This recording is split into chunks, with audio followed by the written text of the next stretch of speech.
Yes, hello everyone. This is a topic of relational constraints.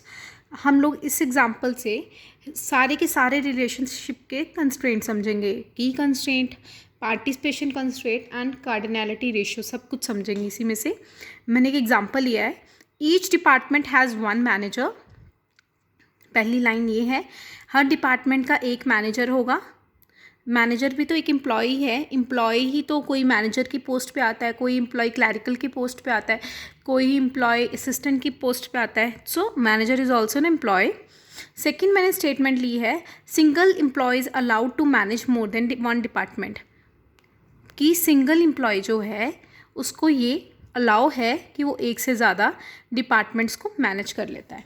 Okay, here I am gonna have departments. आप कितने भी ले सकते हैं, D2, D3, D4, D5. मैंने 5 डिपार्टमेंट्स ले लिए.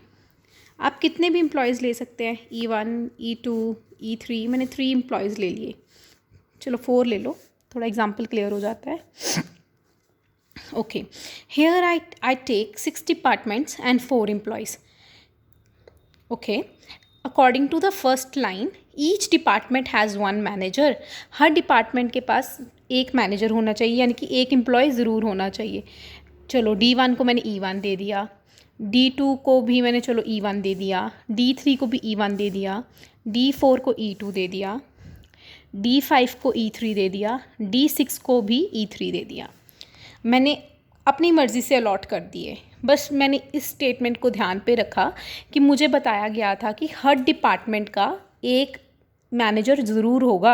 मैंने D1 को इसलिए E1 दे दिया, D2 को E1 दे दिया, D3 को भी E1 दे दिया, D4 को E2 दे दिया, D5 को भी E3 दे दिया एंड D6 को भी E3 दे दिया. बस मेरे दिमाग में यही था कि हर डिपार्टमेंट के पास एक मैनेजर ज़रूर हो, एक एम्प्लॉय ज़रूर हो.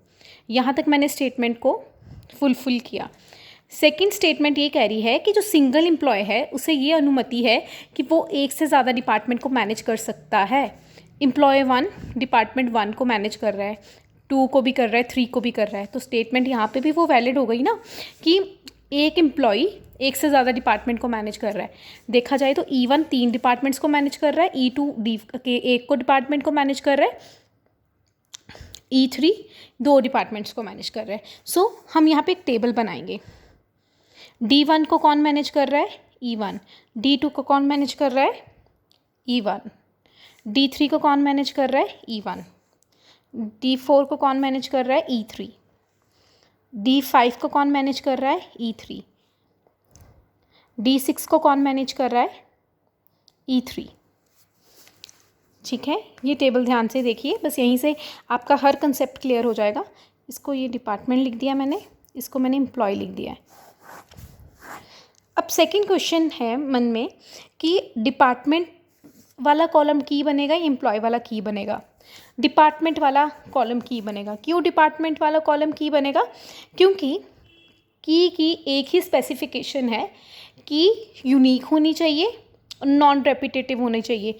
देखो D1, D2, D3, D4, D5, D6, every department is unique over there. कोई भी रेपिटेशन नहीं है. जबकि E1 3 बार रिपीट हो रहा है, E3 3 बार रिपीट हो रहा है. ठीक है, तो कोई भी रेपिटेशन नहीं है. ठीक है, so department I choose as a key. ठीक है, ओके. अभी नेक्स्ट देखेंगे. अभी हम लोग इसका ER डायग्राम मेकअप करेंगे.